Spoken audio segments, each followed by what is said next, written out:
Women in Harvard's math department report a bevy of inequalities, from a discouraging absence of female faculty to a culture of math bro condescension.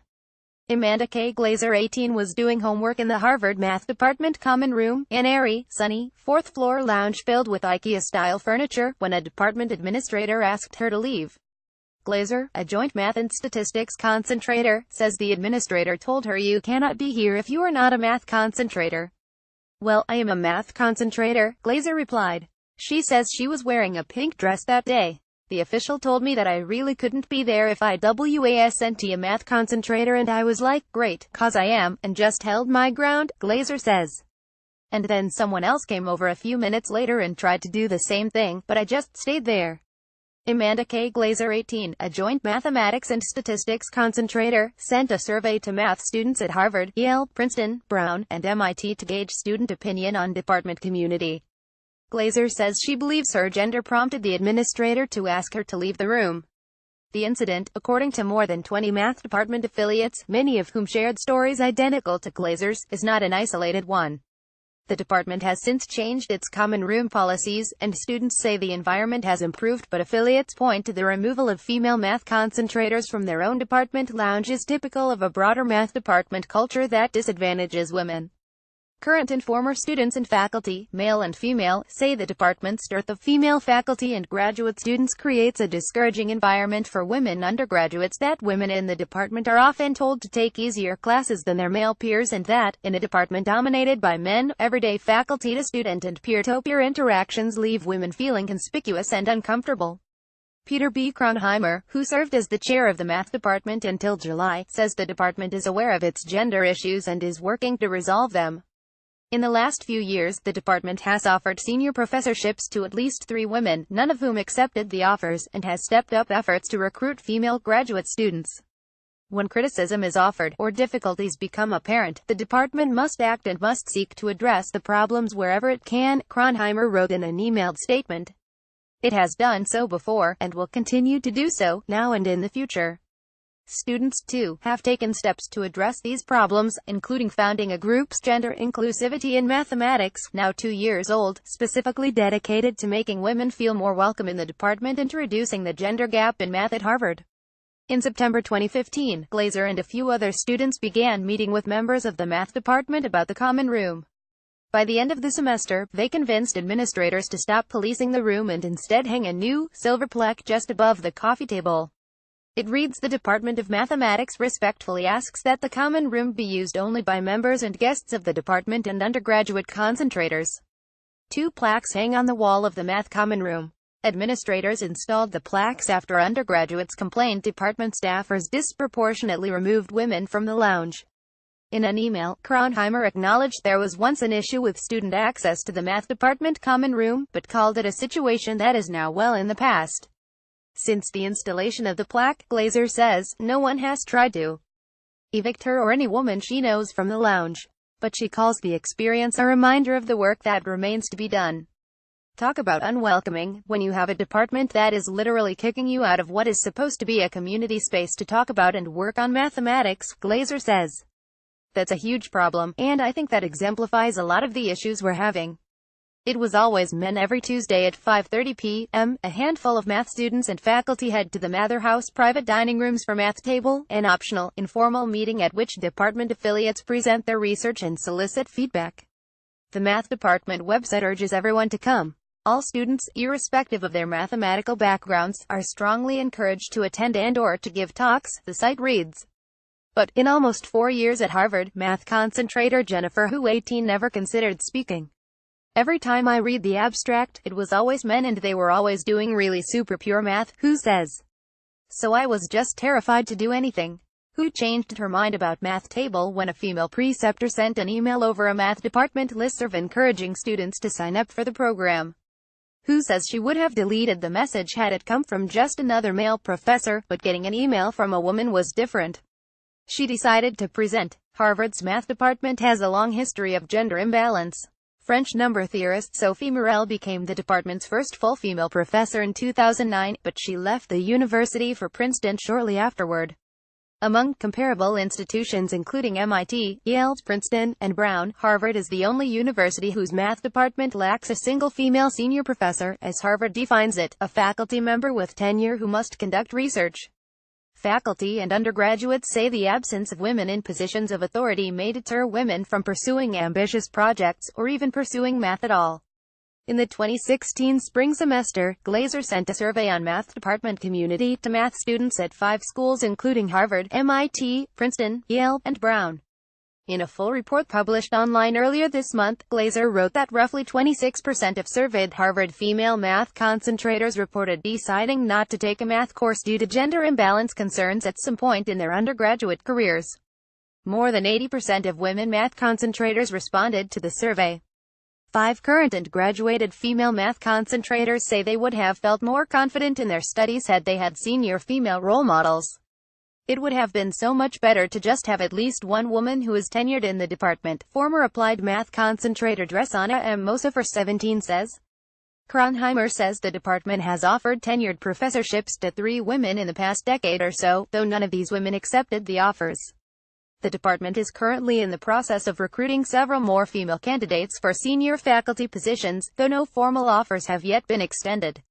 Kronheimer says diversity issues like the lack of women remained at the top of my mind throughout his tenure as department chair. Senior hiring is a challenge for all the top departments in mathematics, Kronheimer wrote in an emailed statement.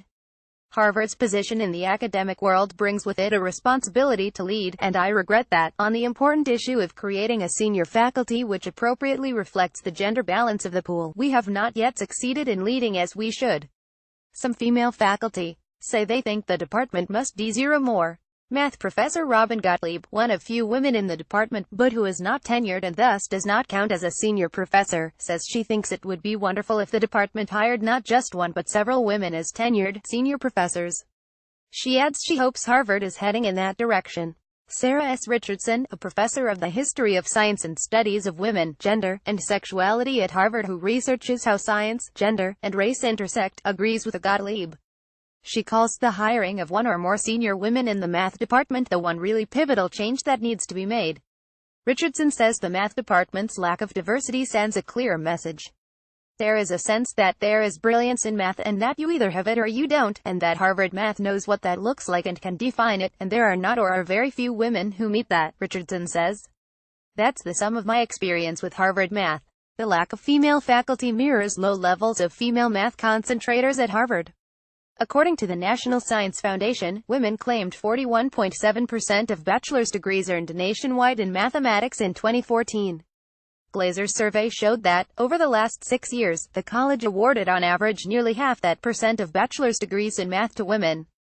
Math concentrator Jennifer Hu 18 won an award after deciding to present her academic work at a math department-run initiative called Math Table.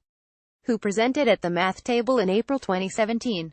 A month later, she learned her presentation had won the Robert Fletcher Rogers Prize, awarded by math department faculty to the 2 best math table talks each year. Hu says the email from the female preceptor first convinced her research might be just as important as the male mathematician's work. Representation does matter a lot, Hu says. You just get used to not seeing people like you every day, I guess. More of a calling than a decision though the math department's attempts to appoint senior female faculty have been largely unsuccessful. Administrators have had far better luck hiring female graduate students. The 20,172,018 crop of graduate students boasts the highest percentage of women in recent memory, in large part due to 2 new programs designed to recruit women and debuted last year. But per policy, the math department made no attempt to recruit undergraduates from within its own ranks. And as Harvard works to convince women from other schools to pursue advanced degrees in math, some current and graduated college female math concentrators say they feel, or have felt, discouraged from taking higher-level classes or pursuing a graduate degree in math. The department undertook 2 new initiatives in the 20,162,017 school year. In one effort, the Graduate Student Admissions Committee added 2 extra members who reviewed only female candidates during last year's application cycle. Administrators also sent letters to promising female undergraduates around the world inviting them to apply to Harvard's program, a step Kronheimer says was unprecedented during his tenure as chair. The common metaphor for the lack of women in STEM fields is the leaky pipe, which means that not only are women candidates being overlooked due to perhaps implicit bias considerations, but also women are dropping out of the pipeline for lack of encouragement or lack of opportunity, he says. I think of it as just being determined to keep making sure the pipe is not leaky, Kronheimer adds. Will Boney, a postdoctoral fellow in the math department who served on the graduate admissions committee, says these measures stemmed from faculty concern over the complete lack of female graduate students in 20,162,017. Last year, there were no women, Boney says. And this had followed a trend of none or few for the past couple years, so the department tried to make sure that this trend didn't continue. The two programs bore fruit. The 20,172,018 class of graduate students is only a third female, according to Kronheimer. This number is nearly double the typical percentage of women graduate students, which has fluctuated between 10 and 15% over the last 5 years, Kronheimer says. For Brooke S. Ullery, another postdoctoral fellow who also served on the admissions committee, the changes to the application process and the extra outreach to female undergraduates signaled a commitment to solving issues of gender diversity. It seems like people are definitely aware of it and they're trying to do something about it, Ullery says. I've definitely had more gender-based problems at other places than here. But administrators sent no letters soliciting applications from Harvard undergraduates. So while women around the world received missives asking them to consider Harvard's graduate program in 2016, some in Cambridge say they felt forgotten by the math department. In particular, female math concentrators say they are often told to take easier classes while at the college. This advice, they say, implies that women should not pursue graduate studies in mathematics.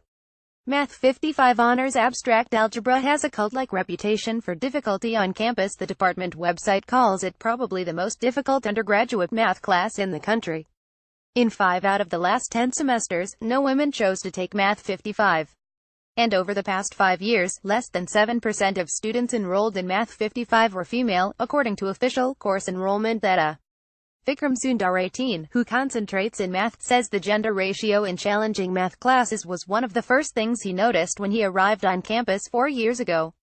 He says he thinks this gender gap is due in part to differential treatment of women in Harvard Math's advising system.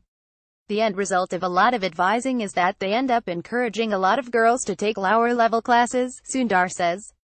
I think it's not that the department is explicitly sexist at all. I've never met an explicitly sexist professor, it's more that they're just less aware of what they are doing. Applied math concentrator Mosafir says Harvard math department culture taught her to think of graduate school as an impossibility. She thought being a woman, and not a naturally brilliant math pro, disqualified her from pursuing studies in higher math. But after Mosafir spent 6 weeks in summer 2016 interning at the Mathematical Sciences Research Institute in Berkeley, California, she gained the confidence to apply to graduate programs. She began a Ph.D. program in pure math at the University of Minnesota in July 2017. Mosafir says the internship at the institute revolutionized her conception of what she could do. A lot of people don't see themselves as welcomed in the concentration, she says. It was super refreshing to meet people who were not as doubtful as I was about graduate school. They were just like, yeah, I want to go to grad school. Former math concentrator Caitlin K. Stanton, 14, says she felt steered toward easier classes even before officially joining the math department. Her freshman year, she attended a large advising event and asked the man sitting behind the math table whether she should take Math 55 or an easier class. He told her if she had to ask, she must not be cut out for it, adding that Math 55 is more of a calling than a decision. I don't know for sure that he looked at me and saw I was a woman and made that assumption, she says. But I feel like if I went up there and was a man, he might have taken me a bit more seriously. The only woman in the room at first, math concentrator Kathleen C. Joe, 17, says she was ecstatic to see the 95 on her exam. But before her professor handed Joe the test, he stopped and double-checked the grade. Wow, he told her. Then he passed the test back. Joe says she froze. What does that mean? She remembers thinking. Does that mean, oh, wow, you did a great job, or wow, I didn't expect you would actually turn out okay? Years later, Joe still remembers this moment. She, along with roughly a dozen undergraduate and graduate women affiliated with the math department, say they feel worn down by the casual, questionable asides and comments they regularly hear from male peers and professors. Worst of all, the women say, is the uncertainty. They ask themselves, am I imagining things? Am I being oversensitive? Am I crazy? Ullery, the postdoctoral fellow who taught Harvard undergraduates for the first time 2 semesters ago, recalls one undergraduate who refused to believe she was right and he was wrong about a mathematical proof, despite her repeated explanations. Ullery says she was not certain the student distrusted her because she was a woman, but she wondered. Glazer's 2016 study revealed that 66% of surveyed female math concentrators at Harvard report hearing comments from other students linking their gender to mathematical ability. The survey invited women to write down the specific negative comments they remembered. Comments like, "You're a girl, you overthink the problem too much. You're good at math, for a girl." 19% of surveyed female math concentrators report hearing these types of comments from math department faculty members. The sexist comments, "Those things kind of stick in your memory, who says?" And also just the feeling of being the only woman, "The thing that sticks out to me is just a sort of everyday struggle." Kronheimer says the department is working to improve its culture. "The overwhelming feeling I have about this department is that it is supportive of all, and I hope and believe that this feeling is widely shared," he wrote in an emailed statement. "We all continue to work on building and maintaining an inclusive and welcoming environment for everyone." Some women say they think the math department has become more welcoming in the past 2 years. Many say the 2015 founding of student-run group Gender Inclusivity in Math has been instrumental in this improvement. They also cite monthly women-only math department lunches, a roughly 3-year-old initiative led in part by Gottlieb. Gender Inclusivity in Math co-presidents Cameron A. Krulewski 19 and Elba Alonso Monsalve 19 point to several initiatives the group has undertaken. The two women have helped organize advising events, community-building socials, and Math Night, a weekly Monday evening event in Leverett House Dining Hall where students can informally gather to work on problem sets and discuss math more broadly. Most recently, on October 2nd, the department received a grant from the National Science Foundation to fund regular meetings between female undergraduates, graduates, and preceptors, an initiative dubbed Mathematics Clusters Engaging Women, or CREW. To some women, the plaque in the common room also stands out as a sign of progress. But, looking back across Harvard history, Glazer says she is shocked by how much HASNT changed. "I get so frustrated looking at the numbers, the degrees conferred by gender for math. HASNT changed in 50, 100 years it's been the same," she says. "It's just like, how has this been a problem for this long?" She pauses. "That's just crazy to me." Staff writer Hannah Nathanson can be reached at hannah.nathanson@thecrimson.com. Follow her on Twitter at Hannah_Nathanson. Mathematics Academics Gender and Sexuality Front Feature.